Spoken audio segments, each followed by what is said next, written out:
फूलों की होली और सम्मान समारोह के साथ श्रीमद् भागवत कथा हुई संपन्न। दिखाई दे दृश्य होली गेट के समीप बने श्रीमद् भागवत कथा पंडाल के हैं, जहां दिनों से चल रही श्रीमद् भागवत कथा का समापन दिवस था, जिसमें कथा विसर्जन से पूर्व भागवत कथा में भागवत पाठ कर रहे सभी विप्रजनों और प्रमुख सहयोगियों का पटुका पहनाकर स्वागत सम्मान किया गया। श्रीमद् भागवत कथा के महत्व का आध्यात्मिक महत्व कथा मंच पर विराजमान संतों द्वारा आशीर्वचन के माध्यम से बताया गया, जिसके उपरांत सभी कथा श्रवण करने आए भगवत भक्तों द्वारा भागवत जी का पूजन करते हुए तुलसी प्रसाद ग्रहण किया गया। जिसके बाद कार्यक्रम में प्रतिदिन निकाले जाने वाला लकी ड्रॉ निकाला गया, जिसमें लकी नंबर निकलने पर चांदी की बांसुरी प्रसाद रूप में भेंट की गई और अंत में भजनों के साथ राधा कृष्ण के साथ भव्य फूलों की होली भी खेली गई, जिसमें राधा कृष्ण के साथ सभी भक्तों ने जमकर फूलों की होली खेली और ब्रज के रसिया गीतों पर नृत्य किया। समापन समारोह में बड़ी संख्या में महिलाओं की भागीदारी दिखाई दी और कथा समारोह के आदि के बारे में दिल्ली से आए अतिथि व कथा व्यास परम गौ भक्त यमुना पुत्र पंकज शास्त्री ने जानकारी दी। देखिए मोहित जी, सबसे बड़ी बात यह है कि मेरे अनुभव के अनुसार मैंने पहली बार 20 साल में यहाँ कथा करने का मुझे अवसर मिला। पहले मैं ऐसा सोचता था कि जैसा लोग कहते भी हैं कि तीर्थों में ज़्यादा लोग कथा सुनने नहीं जाते हैं, तो ये बड़ा अनुभव मेरा अलग रहा इस विषय को लेके। और आज ये बात कई संतों ने छेड़ी भी कि अयोध्या की बात करें, काशी की बात करें, तो तीर्थों में ज़्यादा लोग नहीं आते हैं, पर मथुरापुरी में भगवान कृष्ण के प्रति जो ब्रजवासियों का एक अगाध प्रेम है, उस प्रेम का यहाँ इस 7 दिवसीय कथा में प्रदर्शन हुआ कि जब शोभा यात्रा हुई तो महाराज हजारों की संख्या में भक्तजनों ने हिस्सा लिया। तब हम लोग ऐसा मान रहे थे कि ये केवल एक शोभा यात्रा का आकर्षण था, पर यह आकर्षण कंटिन्यू 8 दिन तक बना रहा। पहले दिन कथा हुई तो हमारे आने से पहले पंडाल फुल, दूसरे दिन हमको पंडाल बड़ा करना पड़ा, तीसरे दिन पंडाल और बड़ा करना पड़ा, और आखिरी दिन तक आज आपने देखा कि कृष्ण के प्रति, श्री राधा जी के प्रति ब्रजवासियों का अगाध प्रेम इस कथा में प्रदर्शित हुआ। आज के दिन में भी अभी 9:30 बजे हैं और अभी कथा पूर्ण हुई है और हजारों की संख्या में यहाँ लोग उपस्थित थे। तो डेफिनेटली मेरा तो अब मन होने लगा, पहले तो मैं संकोच करता था, अब मेरा मन होने लगा कि मैं प्रतिवर्ष यहाँ कथा करूँ। आज मैंने घोषणा भी करी है कि प्रतिवर्ष नहीं तो प्रति पुरुषोत्तम मास तो हम यहाँ कथा करेंगे ही। तो डेफिनेटली मेरा अनुभव बहुत अच्छा रहा, मुझे बड़ा आनंद आया, मन बहुत भावुक है आज कि इतनी सफलता के साथ ये आयोजन पूरा हुआ है। इसकी कहीं भी आशा नहीं थी, मुझे भी नहीं थी और मथुरा वासियों को भी नहीं थी। जैसा प्रेम यहाँ के भक्तजनों ने ठाकुर जी के प्रति दिखाया, हमारे प्रति जितना स्नेह प्रदर्शित किया है, उसके हम लोग बिल्कुल धन्य हैं इस बात से और मथुरा की सभी जनता के आभारी हैं। कहना चाहूँगा कि बहुत सारे लोग ऐसे हैं जो मथुरा में रहते तो हैं पर मथुरा की महिमा नहीं जानते। देखिए, पूरा समूचा ब्रजमंडल मथुरा में समाया है, पूरा ब्रजमंडल मथुरा के अंदर है और मथुरा में यमुना मैया विराजती हैं और यमुना मैया की परमिशन लेके ही भक्तजन सारे तीर्थों में ब्रज के में प्रवेश करते हैं। तो अपने आप में मथुरा बड़ी पावन भूमि है और इस भूमि में जिसने जन्म लिया है महाराज, उसका कल्याण निश्चित है। तो मैं तो केवल मथुरा की धर्म प्रेमी जनता से ये कहूँगा कि आगामी जितने भी कार्यक्रम यहाँ होते रहें उसमें सब इसी तरह से भाग लेते रहें जिस तरह से पुरुषोत्तम मास में हुआ है। तो मैं अध्यात्म गौ सेवा मिशन ट्रस्ट की ओर से सभी मथुरा की जनता का आभार व्यक्त करता हूं। और कल यहाँ प्रातःकाल 10 बजे हवन है, सभी आमंत्रित हैं और सायंकाल 6 बजे से यहाँ प्रसाद भंडारे का आयोजन है। तो समूचे जनपद की जनता को मैं इस भंडारे में प्रसाद हेतु आमंत्रित करता हूँ। अध्यात्म गौ सेवा मिशन ट्रस्ट परिवार की ओर से, आयोजक और यजमानों की ओर से सभी को हम आमंत्रित करते हैं। सभी आके कल प्रसाद ग्रहण करें और हमको धन्य करें। नमस्कार दर्शकों, आप देख रहे हैं अभी न्यूज और जैसा कि आप जानते हैं मथुरा के होली गेट के समीप लगातार 7 दिनों से श्रीमद् भागवत कथा चल रही थी, जिसमें कि आपने देखा विभिन्न आयोजन हुए थे और सबसे ज्यादा प्रमुख आकर्षण का केंद्र रहा इसकी भव्य शोभा यात्रा और 1008 स्वर्ण कमल पुष्पों से भागवत जी का सहस्त्रार्चन।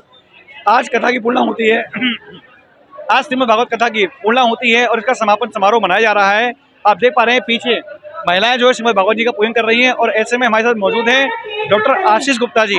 आशीष जी, स्वागत है आपका अभी न्यूज में। धन्यवाद प्रभु, बहुत बहुत धन्यवाद आपका।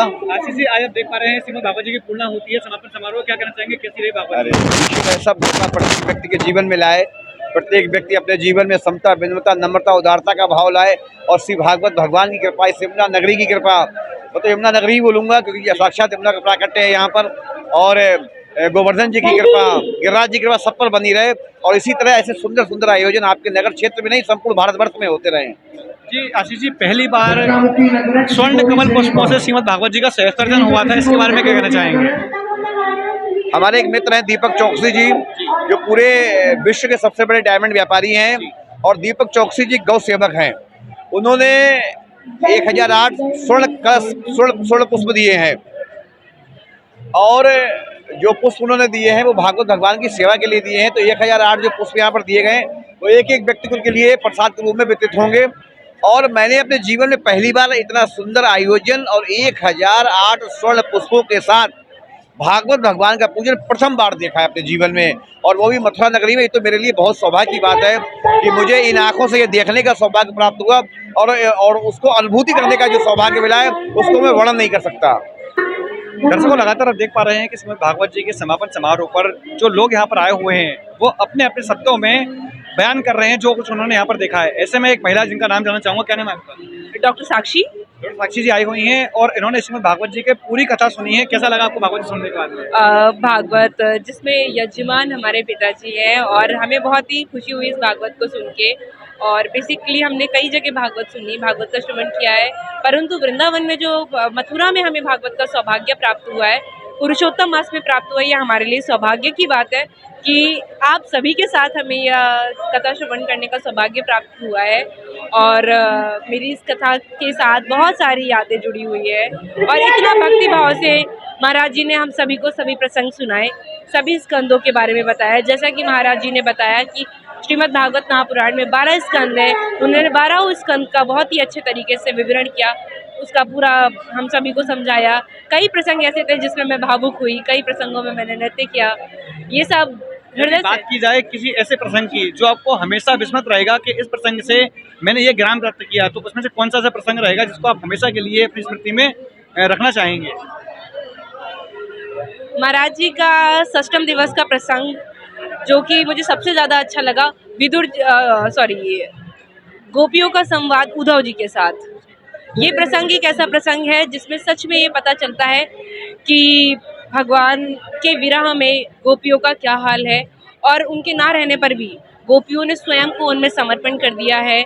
उसके बाद वृंदावन का क्या हाल है, इसने मुझे पूर्णतः भावुक कर दिया इस प्रसंग को। मतलब ये सबसे अच्छा प्रसंग लगा मुझे। अब बात करते हैं यहाँ पर मौजूद अनुमंडल जी, क्या नाम है आपका? पिंकी गुप्ता। जी, आज आपने भागवत जी के समापन समारोह में उपस्थित हैं, कैसा लगा भागवत जी सुनने बहुत में? अच्छा लगा। क्या कहना चाहेंगे सभी? अच्छा लगा सब। बहुत अच्छा लगा। हाँ, बहुत अच्छा लगा। सबको धन्यवाद, कन्हैया जी को भी बड़ा धन्यवाद। Radhe Radhe. Braj Chikitsa Sansthan school of nursing and paramedical college, जहां मौजूद है आधुनिक सुविधाओं से लैस anatomy lab, nutrition lab, community lab, advance skill lab, fundamental lab, MCH lab, computer lab और लाइब्रेरी। यहाँ के पाठ्यक्रमों में शामिल है BSc nursing, GNM, ANM, OTT, योग्यता 12वीं पास। ब्रज चिकित्सा संस्थान मथुरा आपकी सेवा में सदैव तत्पर, जहां मिलेंगे आपको जनरल एवं लेप्रोस्कोपी सर्जन डॉक्टर सागर मित्तल, हड्डी एवं जोड़ रोग विशेषज्ञ डॉक्टर सौरभ बंसल, प्रसूति एवं स्त्री रोग विशेषज्ञ डॉक्टर नम्रता सिंह एवं डॉक्टर नेहा गर्ग, नाक कान एवं गला रोग सर्जन डॉक्टर अभिषेक जोशी, सामान्य रोग विशेषज्ञ डॉक्टर कुलदीप गोयल, नवजात शिशु एवं बाल रोग विशेषज्ञ डॉक्टर हिना गुप्ता, प्रसूति एवं स्त्री रोग एवं बाष्पन विशेषज्ञ डॉक्टर एकता थदानी सिंह, दंत एवं मुख रोग विशेषज्ञ डॉक्टर शिल्पी मंगला एवं डॉक्टर दीक्षा अग्रवाल, त्वचा एवं केश रोग विशेषज्ञ डॉक्टर संगीता शर्मा, होम्योपैथिक चिकित्सक डॉक्टर यतीन्द्र कुमार।